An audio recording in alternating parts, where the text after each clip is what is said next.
चलिए स्टार्ट करते हैं। Good morning everyone, let us begin today's class. आज काफ़ी कम पार्टिसिपेंट्स हैं, क्या बात है। ओनली 6, बाकी तो है नहीं। चलो let us begin. Chapter number 1 जो था हमारा पाइथन पांडास से रिलेटेड था। उस पाइथन पांडास में हमने सीरीज़ और डेटा फ्रेम डेटा स्ट्रक्चर के बारे में पढ़ा। और सीरीज़ डेटा फ्रेम में, सीरीज़ डेटा स्ट्रक्चर में और डेटा फ्रेम डेटा स्ट्रक्चर में कौन कौन से एट्रीब्यूट्स यूज़ होते हैं वो सारी चीज़ें हमने देखी। After this you can see on this page number 66 they have given you some practical questions which are solved ones. So आप लोगों को ये प्रैक्टिकल क्वेश्चंस एक बार अच्छे से देखना है, because these are some of the important questions that can be asked in our examinations as well, है ना। तो ये हमको पता होने चाहिए। उसके बाद एक दिन में आप लोगों को क्वेश्चन आंसर्स ये जितने दिए हुए हैं इनमें से कुछ शॉर्ट लिस्ट कर कर आप लोगों को कॉपीज़ में लिखने के लिए टिक कर कर दे दूँगा। तो सैटरडे मोस्ट प्रोबेबली, ताकि संडे और मंडे ट्यूसडे वेडनेसडे ये दिन हमारी क्लासेस नहीं रहती है, तो इन दिनों में आप लोग उनको नोट डाउन कर लोगे, तो वो मैं आप लोगों को दे दूँगा। और उसके बाद यहाँ पर कुछ शॉर्ट आंसर टाइप क्वेश्चंस भी दिए हुए हैं जो कि थोड़े से प्रैक्टिकल बेस्ड हैं। So I think this can also be done by you and you can ask your doubts if you have some. तो ये हम देख लेंगे। उसके बाद यहाँ पर आप देख सकते हो लॉन्ग आंसर क्वेश्चंस। तो लॉन्ग आंसर क्वेश्चंस में भी आप लोगों को कुछ प्रोग्रामिंग बेस्ड क्वेश्चंस दिए हुए हैं। आप देख सकते हो देयर आर अराउंड 15 प्रोग्राम्स, कुछ 15 प्रोग्राम्स आप लोगों को दिए हुए हैं जो आपको यहाँ पर सॉल्व करने हैं। जैसे कि पहला वाला देखें तो उसको समझते हैं। Write Python code to create series object named temp1 that stores temperature of 7 days in it, take any random 7 temperatures. मतलब आपको टेम्प 1 नाम का एक सीरीज डेटा स्ट्रक्चर बनाना है जिसके अंदर 7 दिन का टेम्परेचर होगा। Sunday, Monday, Tuesday, Wednesday, Thursday, Friday, Saturday, ये हमारा इंडेक्स होगा। और टेम्परेचर जो भी आपको लेना हो 31, 32, 37, 25। तो इस तरीके से हम लोग जो भी वहाँ पर टेम्परेचर लेना चाहते हैं हम वो वहाँ पर कंसिडर कर सकते हैं। ठीक है। So this will be what, this will be about programs जो यहाँ पर हमको दिए हुए हैं। ये भी आप लोगों को देखना है कौन सा प्रोग्राम आप लोगों को नहीं बन रहा, कौन सा प्रोग्राम आप लोगों को नहीं समझ में आ रहा है, वो मैं आप लोगों को बता दूंगा। क्योंकि ये क्वेश्चंस करना ज़रूरी है और एक एक क्वेश्चन को डिस्कस करें that is not at all possible. तो ये आप लोगों को एक बार देखना पड़ेंगे और हो सकता है कुछ ना कुछ ऐसे प्रोग्राम्स निकले जो समझ में ना आए, तो फिर उनका हम डिस्कशन कर लेंगे। ठीक है। या तो आप लोग ट्राई करके देखना और लिख के देख लेना और फ़ोटो सेंड कर देना, जो नहीं बना होगा उसको हम डिस्कस कर लेंगे। Alright, so this was about chapter number 1 कि इसके क्वेश्चन आंसर्स ये हैं। अब इसके बाद अब हम मूव करते हैं हमारे चैप्टर नंबर 2 की तरफ। चैप्टर नंबर 2 जो है वो है हमारा पाइथन पांडास 2। मतलब ये भी हमारा पांडास से ही रिलेटेड चैप्टर है। इसका सेकंड पार्ट है जिसमें हम थोड़ा सा और डिटेल में इसके बारे में पढ़ेंगे। ठीक है। तो देखते हैं ये चैप्टर में क्या क्या चीज़ें हैं जो हम कवर करने वाले हैं। So let us first see the outline. The name of the chapter is Python pandas 2। This is our chapter number 2। आप लोगों को आवाज़ आ रही है? Yes sir. अब देखो यहाँ पर इस चैप्टर में कुछ हमको टॉपिक्स दिए हुए हैं, what all topics we will be going through. तो ये है, कुछ तो इंट्रोडक्शन होगा इस चैप्टर के बारे में कि क्या क्या चीज़ें हम देखेंगे। The next thing will be iterating over a data frame. Iteration का मतलब हमको ऑलरेडी पता है। इटरेट करने का मतलब होता है रिपीट करना। जैसे हमने लूप पढ़े थे ना, फॉर लूप, तो वो क्या करता था, वैल्यूज़ को रिपीट करता था, इटरेट करता था। सिमिलरली कुछ इटरेशन यहाँ पर भी फॉर लूप का यूज़ करके हम इटरेशन कर सकते हैं डेटा फ्रेम डेटा स्ट्रक्चर के साथ भी। कुछ बाइनरी ऑपरेशंस भी परफॉर्म किए जा सकते हैं, ऐड, मल्टीप्लाई, डिवाइड, सब्ट्रैक्ट, ऐसे कुछ ऑपरेशंस भी परफॉर्म किए जा सकते हैं। अलग अलग डेटा फ्रेम्स को जोड़ सकते हैं, घटा सकते हैं, मल्टीप्लाई कर सकते हैं। तो ये भी हमारे पास एक ऑप्शन यहाँ पर दिया हुआ है। अगला है डिस्क्रिप्टिव स्टैटिस्टिक्स विथ पांडास। आप लोग एक डेटा स्ट्रक्चर को देखकर एक पूरा एक डिस्क्रिप्टिव वे, उसका ये क्या होता है, ये हमने क्या देखा था, ये लर्निंग के लिए, डिजिटल लर्निंग और ये जो हमारी प्रोसेस रहती है उसके लिए बहुत ज़्यादा काम आता है डेटा स्ट्रक्चर। तो ये डेटा स्ट्रक्चर अगर मशीन लर्निंग और इन सब में काम आ रहा है और ये डेटा एनालिसिस करने के भी काम में आता है, तो डेटा एनालाइज करना है तो उसको वो एक टेबल को बहुत डिस्क्रिप्टिव भी बनाने की कैपेबिलिटी खुद में रखता है। तो हम किसी भी टेबल को थोड़ा डिस्क्रिप्टिव भी बना सकते हैं, वो यहाँ पर हमको दिया हुआ है, ठीक है। Some other essential functions and functionality, और कुछ जो एक्स्ट्रा फंक्शंस और फंक्शनैलिटी जो छूट गई हैं, वो फंक्शंस और उनकी क्या क्या फंक्शनिंग है उसके बारे में हमको बताया जाएगा। और जो बहुत एडवांस लेवल की ऑपरेशंस परफॉर्म आप कर सकते हो डेटा फ्रेम डेटा स्ट्रक्चर पे, वो भी हम इस चैप्टर में देखेंगे। अगली चीज़ जो हम देखेंगे वो है handling missing data. Missing data मतलब क्या होता है, हम ऑलरेडी जानते हैं। मिसिंग डेटा को हम नैन बोलते हैं, ठीक है। जो डेटा मिसिंग होता है उसको हम नैन बोलते हैं, नॉट अ नंबर। तो मिसिंग डेटा को कैसे हैंडल करना है, क्या क्या उस पर हम फंक्शंस परफॉर्म कर सकते हैं, तो वो सारी चीज़ें हम इस चैप्टर में देखेंगे। अलग अलग डेटा फ्रेम्स को अलग अलग वेज में कंबाइन करना है, तो कॉम्बिनेशन के तरीके हमको बताए गए हैं। और फिर कंबाइन करने के बाद ग्रुप बाय नाम का एक फंक्शन है, इस ग्रुप बाय नाम के फंक्शन को अलग से बताया हुआ है, मतलब ज़रूर से ये कुछ खास होगा। तो हम इस ग्रुप बाय फंक्शन को भी यहाँ पर देखेंगे कि ये ग्रुप बाय फंक्शन क्या होता है, ठीक है। हमारा जो पहला चैप्टर था जो हमने अभी ख़त्म किया है, चैप्टर नंबर 1 पाइथन पांडास 1, वो चैप्टर 77 पेजेस का था। और ये जो चैप्टर है हमारा पाइथन पांडास 2 74 पेजेस का था। और हमारा जो ये सेकंड चैप्टर है ये 75th पेज से चालू हो रहा है, ठीक है। आप देख सकते हो यहाँ पर ये 75th पेज से चालू हो रहा है। और अगर मैं लास्ट पेज की बात करूँ तो ये आप देखोगे कि ये चैप्टर काफ़ी लेंदी है, और ये चैप्टर गया है एट लास्ट 160 पेजेस पर। मतलब आप देख सकते हो कि 15 पेजेस ही कम है, मतलब कि अराउंड आप कह सकते हो कि इस चैप्टर की जो लेंथ है वो काफ़ी बड़ा चैप्टर है हमारे लिए। और इस चैप्टर में करीबन आप कह सकते हो 88 पेजेस है, ठीक है। पिछले चैप्टर से भी बड़ा चैप्टर है ये, इसमें 88 पेजेस हैं। पर ये पेजेस के काउंट में बड़ा चैप्टर है, ठीक है। ये पेजेस के काउंट में थोड़ा सा बड़ा चैप्टर है, बट ये कंप्लीट चैप्टर जो हम पढ़ने वाले हैं ये कंप्लीटली आप कह सकते हो कि ये प्रैक्टिकल बेस्ड है। और जब ये प्रैक्टिकल बेस्ड चैप्टर है तो इसमें थोड़ा सा थ्योरी कंटेंट लेस है, और जब थ्योरी कंटेंट लेस होगा तो हमारे को चैप्टर को कंप्लीट करने में जो टाइम लगेगा वो टाइम थोड़ा सा कम लगेगा, और हम जल्दी इस चैप्टर को फिनिश कर लेंगे, है ना। तो ये चीज़ें हमको ध्यान रखनी है। और मैं आपको अभी ही बता दूं, ये जो चैप्टर है इस चैप्टर के एंड तक जब तक हम पहुंचेंगे हम लोग अराउंड 52 प्रैक्टिकल एग्जाम्पल्स जो कि यहाँ पर बुक में सॉल्व दिए हुए हैं प्रोग्राम्स के बीच बीच में, ये चैप्टर के बीच बीच में, तो हम लोग अराउंड चैप्टर के एंड होने तक 52 प्रैक्टिकल प्रोग्राम्स को भी सॉल्व कर चुके होंगे। तो यहाँ पर अराउंड 52 एग्जाम्पल प्रोग्राम्स हमको दिए हुए हैं जिनका यूज़ करके हम पूरे पाइथन के जो पांडास का जो पार्ट है पूरा पांडास हम फिनिश कर देंगे। ये पांडास का सेकंड पार्ट है जो अब हम स्टार्ट कर रहे हैं। तो ये इन्होंने इंट्रोडक्शन में हमको ये बताया है कि हमने देख लिया है अभी कि पाइथन पांडास क्या होता है, ये चीज़ हम देख चुके। पाइथन पांडास किन चीज़ों से मिलकर बना वो हम देख चुके। एक है सीरीज़, एक है डेटा फ्रेम, ये हमने देख लिया। इसके बाद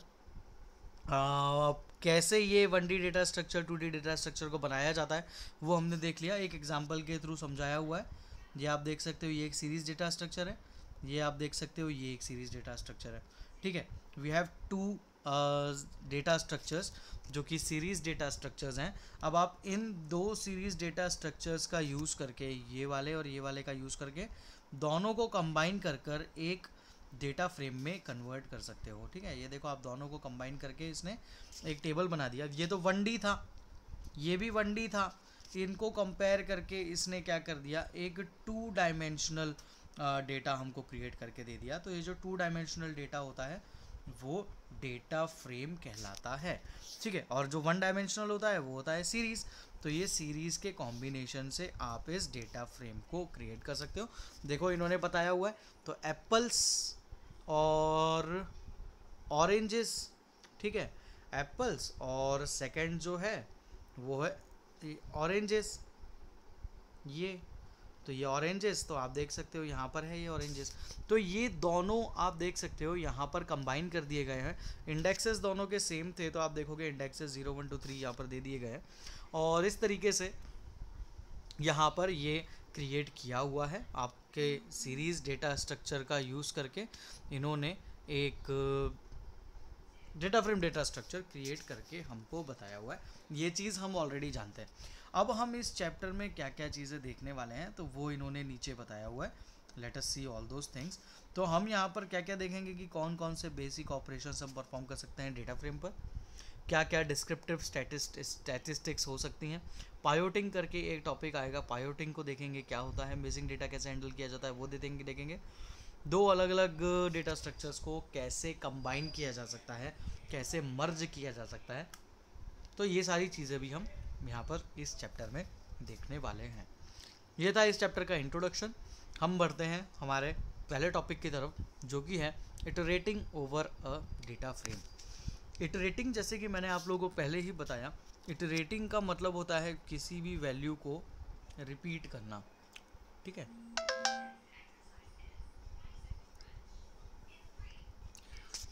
इटरेटिंग का मतलब होता है किसी भी वैल्यू को रिपीट करना।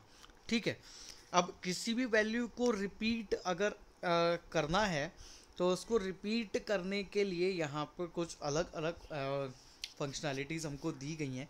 तो ये हम देखते हैं कि क्या होती हैं। थोड़ा सा इसको मैं अगर समझाने की कोशिश करूँ तो इसको समझते हैं। जैसे कि ये मेरा एक डेटा फ्रेम है। ठीक है, अब इस डेटा फ्रेम में एक चीज़ समझना, मुझे क्या करना है, मुझे अलग अलग रोज़ प्रिंट करना है। जैसे कि पहले मुझे QTR1 वाली रो प्रिंट करनी है, तो मैं जो भी मेरा फंक्शन होता है df डॉट QTR1, तो ये QTR1 को प्रिंट करेगा। फिर मुझे अगली प्रिंट करनी है QTR2, फिर QTR3, फिर QTR4। तो मुझे इस तरीके से प्रिंट करना है। तो मुझे क्या करना पड़ता है, ये ऐसी कोडिंग कुछ बार बार लिखनी पड़ती है जिससे कि मैं बार बार प्रिंट कर सकता हूँ। मुझे अगर अलग अलग रोज़ प्रिंट करना होती है तो मैं लिख सकता था df डॉट ईयर1, तो ऐसा लिख दूंगा तो ईयर1 प्रिंट करेगा। फिर ईयर2 लिख दूंगा तो ईयर2 का डेटा प्रिंट करेगा, मतलब इसका इसका इसका। तो इस तरीके से जब आपको मल्टीपल रोज़ या मल्टीपल कॉलम्स को बार बार प्रिंट करना होता है तो आपको कुछ कोड लिखना पड़ता है। यहाँ पर पाइथन के अंदर डेटा फ्रेम में अगर आपको ऐसा कुछ करना हो तो we are given one solution for this, जिससे कि आपको बार बार हर बार अलग अलग लाइन को प्रिंट करने के लिए उस लाइन की अलग अलग कोडिंग करने की ज़रूरत नहीं पड़ती। आई होप आप समझ रहे हो मैं क्या बोल रहा हूँ। बड़ा सा टेबल है, उस बड़े से टेबल में आपको क्या करना है, हर एक टेबल की एक एक लाइन को प्रिंट करना है, हर एक रो को या हर एक कॉलम को। तो आपको क्या करना पड़ता है, df dot table name, df dot row name, df dot column name, जो भी हमको लिखना है, जो भी हमको प्रिंट करना है वो हम लिखते थे। बट अब चूंकि ये काफ़ी लेंदी हो जाएगा, क्योंकि हमको तो प्रिंट करना है सारी वैल्यूज, और काफ़ी लेंदी हो रहा है, बार बार मैं कोड क्यों लिखूँ। कुछ शॉर्टकट नहीं हो सकता कि जो बार बार लिखना पड़ रहा है इसकी बजाय एक ही बार लिखूँ और काम हो जाए। तो यहाँ पर जब आपको वैल्यूज़ को रिपीट करना है ना, वैल्यूज़ को रिपीट करना है, मतलब पहली रो आ जाए, फिर दूसरी रो आ जाए, फिर तीसरी रो आ जाए, फिर चौथी रो आ जाए। सिमिलरली पहला कॉलम आ जाए, दूसरा कॉलम आ जाए, तीसरा कॉलम आ जाए। इस तरीके से at any point of time if you want to repeat the values, so you have to do what, you have to understand one concept which is known as iterating. Now what is this iterating means? Iterating means repeating of values, putting those values into a loop and then generating the outputs as desired, है ना। तो इस तरीके से हम print कर सकते हैं। अब देखो पहला तरीका क्या हो सकता है, इस तरीके से इटरेट करना, मतलब रो वाइज रो इटरेट करना एक तरीका ये हो सकता है, अलग अलग कॉलम्स की वैल्यूज़ को इटरेट करना। तो जब कभी आपको रो वाइज इटरेट करना होता है तो यहाँ पर जो फंक्शन लगता है वो होता है ITER, इटरेट का ITER और रोज़ फंक्शन। ठीक है, तो ये रोज़ फंक्शन। और जब कभी आपको कॉलम वाइज इटरेट करना होता है तो कॉलम वाइज इटरेट करने के लिए आपको लिखना पड़ता है ITER, जो कि इटरेट के लिए होता है, और आइटम्स यहाँ पर लिखना होता है, और ये फंक्शन। तो ये दो चीज़ हमको सबसे पहले समझने वाली है कि यहाँ पर जब कभी आपको रोज़ को इटरेट करना है तो आप लिखोगे ITER और रोज़ फंक्शन, और जब कभी आपको कॉलम्स को इटरेट करना है तो आप लिखोगे ITER आइटम्स फंक्शन। ठीक, अब ये कैसे काम करता है इसको थोड़ा सा समझो। यहाँ पर जो भी डेटा इस ITER रोज़ या कॉलम फंक्शन के अंदर आता है वो डेटा पैर में आता है, जिसमें इस तरीके से डेटा होता है। एक तो आपकी, अगर मैं ITER रोज़ लगा रहा हूँ, ठीक है, समझना ध्यान से, थोड़े से कॉम्प्लेक्स टॉपिक्स हैं। अगर मैं रोज़ फंक्शन ITER रोज़ फंक्शन लगा रहा हूँ तो ये दो वैल्यूज़ कंटेन करता है खुद के अंदर। एक होता है रो इंडेक्स कॉमा, और उसके बाद जो भी उसकी वैल्यूज़ हैं, ठीक है, जो भी उसकी वैल्यूज़ हैं वो वैल्यूज़, ठीक। तो ये दो चीज़ें कंटेन करता है, रो इंडेक्स कॉमा वैल्यूज़, ठीक है। वैल्यूज़ को आप सीरीज़ भी बोल सकते हो क्योंकि वो एक डेटा है वन डायमेंशनल, तो उसको वैल्यूज़ की जगह सीरीज़ भी कहा जा सकता है। ये सब आप लोग देखो यहाँ पर इन्होंने लिखकर बताया हुआ है, प्रैक्टिकली देखेंगे तो ज़्यादा क्लियर होगा, अभी बस समझ लो। ITR रोज़ फंक्शंस जो होते हैं उसके अंदर हॉरिजॉन्टल सबसेट्स होते हैं। हॉरिजॉन्टल मतलब कि हॉरिजॉन्टल वैल्यूज़ का सबसेट होता है ये, और इसके अंदर कौन कौन सी वैल्यूज़ स्टोर की जाती है, तो उसके अंदर रो इंडेक्स, उसकी रो का क्या इंडेक्स है, जैसे कि अगर मैं यहाँ पर बात करूँ तो यहाँ पर ये इसका रो इंडेक्स है, ठीक है, ये रो इंडेक्स है QTR1, QTR2, QTR3, QTR4, this is what, this is row index. And what is series in this particular case? So series is all this. These are all what? These are all series, or we can say the values of that particular row index, है ना। जैसे कि QTR1 है तो QTR1 एक row index है, तो इस QTR1 की सीरीज क्या होगी, इस QTR1 की सीरीज होगी 34,500, 44,900, 54,500। क्लियर है इतना, क्योंकि ये चीज़ पहले समझ में आना चाहिए। रो इंडेक्स क्या है, QTR1, QTR2, QTR3, QTR4, ये आपकी रो का इंडेक्स है। अगर मैं QTR1 की सीरीज़ की बात करूँ तो वो है 34,500, 44,900, 54,500। अगर मैं QTR3 की सीरीज़ की बात करूँ, मतलब कि उसके अंदर कौन कौन सी वैल्यूज़ है उसकी बात करूँ, तो क्या है 47,000, 57,000, 57,000। तो ये पहले हमको पता होना चाहिए। नाउ आगे बढ़ते हैं। सिमिलरली आप लोगों का जो कॉलम होता है, कॉलम में भी इसी तरीके से डेटा स्टोर किया जाता है। अभी जब आप इटरेट रोज को कर रहे थे तो रो आइटम्स लिख रहे थे, अब आप इटरेट आइटम्स को कर रहे हो तो यहाँ पर जो इंडेक्स आता है वो, यहाँ पर जो इंडेक्स आता है वो इंडेक्स आता है कॉलम का। तो यहाँ पर आप लोगों की पहली वैल्यू जो होगी वो होगी कॉलम का इंडेक्स, और उसके साथ लिखी जाएगी सीरीज़ या बोल लो वैल्यूज़। ये दो चीज़ों से मिलकर बनेगा आपका ITER आइटम्स फंक्शन, ठीक है। अब ये ITER आइटम फंक्शंस जो है यहाँ पर, इसमें देखो आप लोगों को यहाँ पर इन्होंने लिखकर भी बताया हुआ है कि इसके अंदर ये चीज़ें होती हैं, कॉलम इंडेक्स कॉमा सीरीज। तो कॉलम इंडेक्स क्या है, तो ईयर 1, ईयर 2, ईयर 3 ये कॉलम इंडेक्स है, ठीक है, ये कॉलम इंडेक्स है। और इन कॉलम इंडेक्सेस की सीरीज क्या है, तो ये इन कॉलम इंडेक्सेस की सीरीज है, मतलब उसकी वैल्यूज, ठीक है। तीन कॉलम इंडेक्सेस, तीनों कॉलम इंडेक्सेस की सीरीज या वैल्यूज आप लोगों को यहाँ पर दिख रही हैं। क्या इतना क्लियर है आप लोगों को?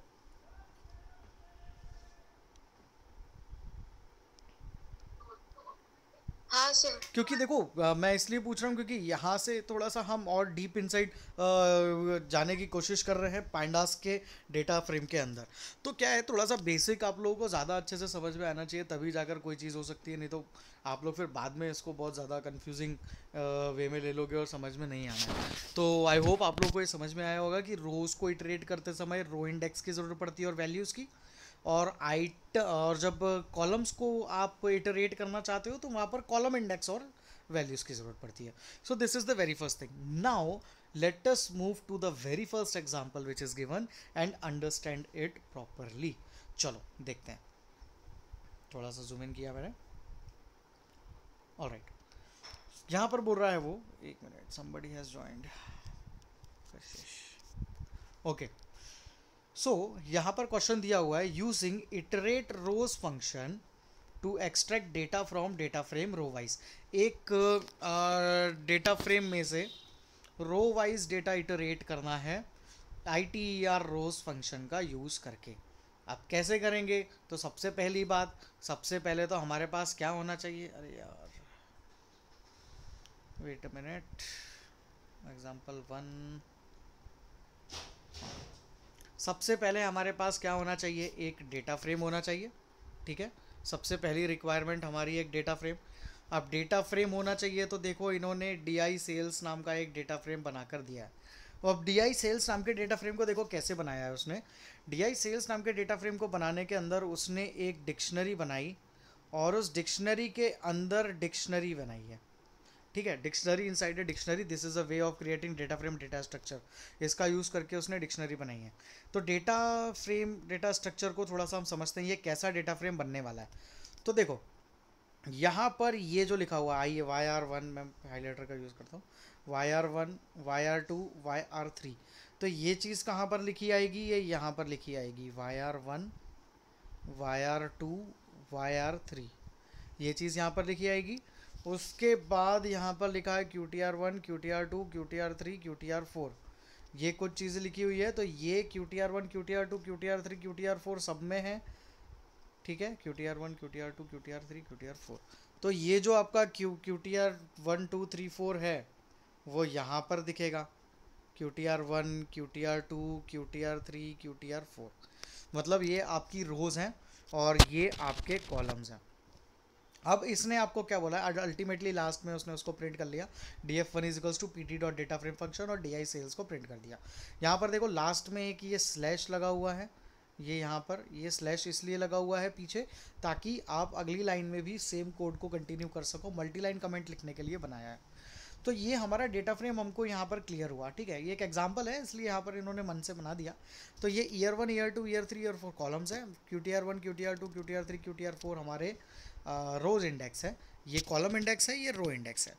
अब क्या किया है, अब इनने एक एक करके रोज को प्रिंट करने की कोशिश की है। Now it is something that will be important for us, इसको हम अब समझते हैं। थोड़ा सा जूम इन करता हूँ और फिर समझाता हूँ। अब देखो मैंने आपको जैसे पहले बोला कि ये टॉपिक क्या है, इटरेट। ठीक, इटरेट करने का मतलब होता है वैल्यूज़ को रिपीट करना, और वैल्यूज़ को रिपीट करने के लिए हमने लास्ट ईयर एक टॉपिक पढ़ा था जो होता है लूप, और लूप के अंदर जो एक इम्पॉर्टेंट टॉपिक पढ़ा था वो था हमारा फॉर लूप, पढ़ा था फॉर लूप। तो यहाँ पर आप एक चीज़ समझो, जब हम इटरेशन कर रहे हैं तो इटरेशन करने के लिए जो एक ख़ास चीज़ की हमको ज़रूरत पड़ेगी वो ख़ास चीज़ है फॉर लूप। तो देखो वो पीछे वाले पेज तक जहाँ तक अभी हमने पढ़ा, ये यहाँ तक, तो यहाँ पर तो सिंपली क्या हुआ, यहाँ पर एक डेटा फ्रेम प्रिंट हो गया। ठीक, यहाँ पर उन्होंने डेटा फ्रेम प्रिंट मतलब क्रिएट हो गया, DI सेल्स नाम का डेटा फ्रेम क्रिएट हो गया, प्रिंट नहीं किया है, उसको बनाया है बस। तो DI सेल्स नाम का डेटा फ्रेम हमारा क्रिएट हो गया। अब इस DI सेल्स नाम के डेटा फ्रेम के क्रिएट हो जाने के बाद अब हमको उसकी रोज़ को इटरेट करना है, सिर्फ और सिर्फ रोज़ को। तो देखो अब उसको कैसे इटरेट करेंगे, ध्यान से समझना। यहाँ पर लगाया सबसे पहले, जैसे मैंने इटरेट करना है मतलब आपको रिपीट करना है, रिपीट करना है मतलब लूप लगाना है, और सबसे कॉमन और मोस्ट इंपॉर्टेंट और मोस्ट बेनिफिशियल लूप जो हमारे पास है वो है फॉर लूप। मैंने लगाया फॉर लूप, हमने ऑलरेडी देखा था दो चीज़ों पे लगता है, एक्स और वाई पे। एक्स और वाई की वैल्यू क्या होती है, एक होता है रो इंडेक्स और एक होता है रो वैल्यूज़। तो जो पहला ये जो लिखा हुआ है रो, ये जो लिखा हुआ है रो, ठीक है, मैं एक बार इसको दूसरे कलर से लिख देता हूँ। ये जो लिखा हुआ है रो, अरे यार चलो ठीक है जो भी है,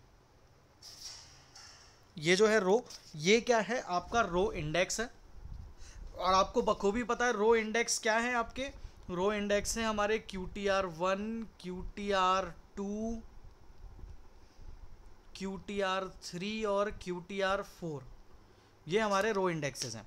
ठीक है, ये हमको बखूबी पता है। अगली चीज़ जो यहाँ पर दी हुई है वो क्या है, वो है हमारे लिए यहाँ पर रो सीरीज़।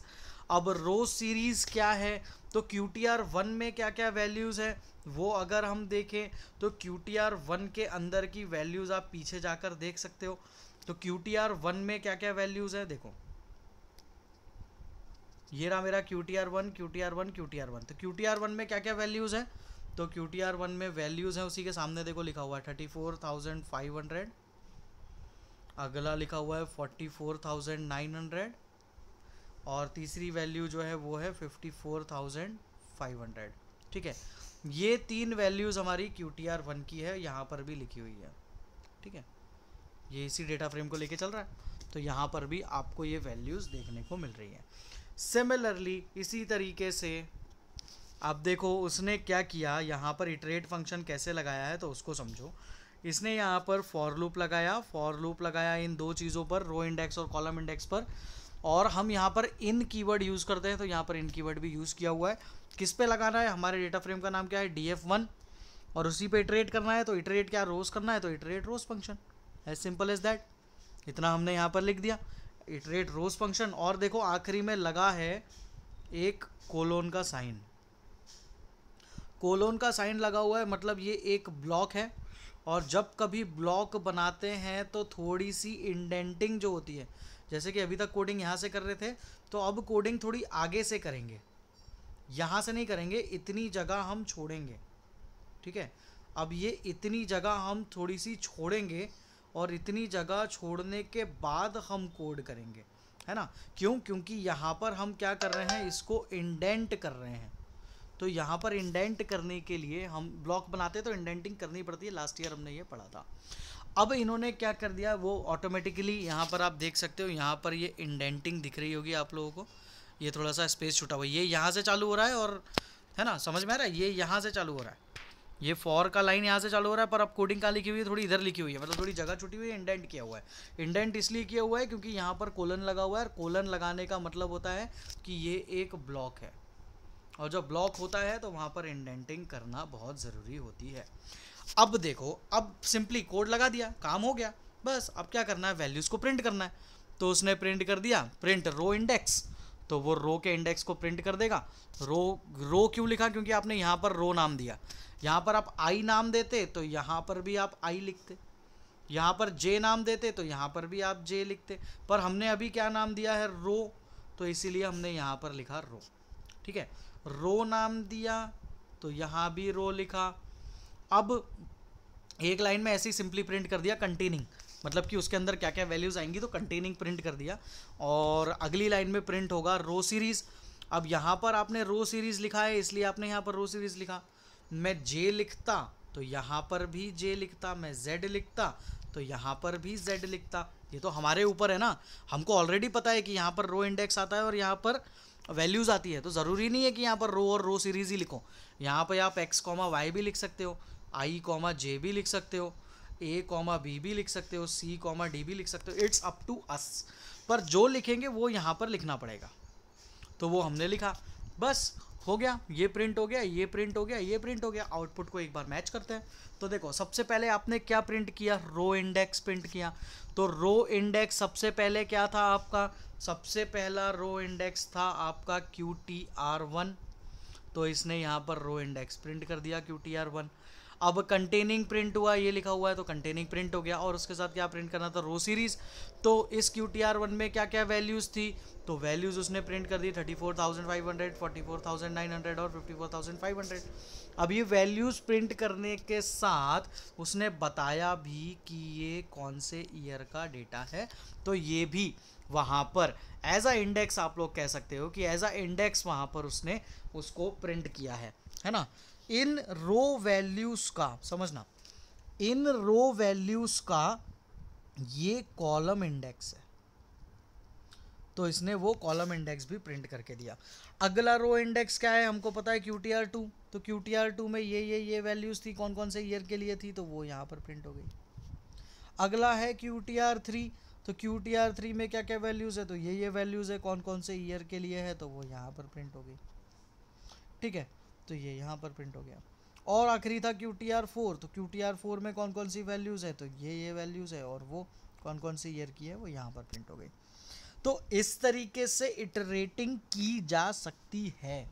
हम लोग ऑटोमेटिकली वैल्यूज़ QTR 1 के लिए वैल्यूज़ प्रिंट हो जाएगी, QTR 2 के लिए वैल्यूज़ प्रिंट हो जाएंगी। बार बार आपको लिखना नहीं है कि QTR 1 का डेटा प्रिंट करो, QTR 2 का डेटा प्रिंट करो। आप लोग सिंपली ये एक लाइन लिखकर, ये वाली एक लाइन लिखकर आप सिंपली आप जैसा चाहो इटरेशन लगा सकते हो और वैल्यूज़ को जैसे चाहे वैसे प्रिंट कर सकते हो। हम अगला एग्जांपल और देखेंगे तो उसमें इटरेट आइटम्स का यूज़ करके देखेंगे कि वो क्या होता है। मैं अभी ये पूरी की पूरी PDF आप लोगों को ग्रुप पे शेयर कर रहा हूँ, और जो ये टॉपिक है, इतना टॉपिक एटलीस्ट आप लोग आज एक बार और रिवाइज़ करना। देखो, आज से रिवाइज़ करना चालू कर दो ये टॉपिक्स को। आप सोचो कि इतना सा पढ़ा देने से काम हो जाएगा, तो नहीं, आप लोगों को रिवाइज़ करना पड़ेगा। आफ्टर दिस रिवीजन मैं आप लोगों को ये जो क्लास अभी चल रही है, इस क्लास का एक वीडियो भी सेंड कर दूंगा, इस जूम क्लास का। तो अगर आपको कोई टॉपिक ऐसा लगा हो कि छूट गया, नेटवर्क प्रॉब्लम आई, तो आप लोग उसमें से देख सकते हो। ऑलराइट, तो एक बार पढ़ना, फिर आप लोग मुझसे डाउट पूछना, तो मैं आप लोगों को और अच्छे से समझा पाऊंगा। Alright, so thank you students. आज के लिए टाइम ऑलरेडी अप, 2 मिनट और बचे हैं बस। कुछ डाउट्स हो तो अभी पूछ सकते हो, अदरवाइज़ एक बार पढ़ना और फिर मुझसे पूछना।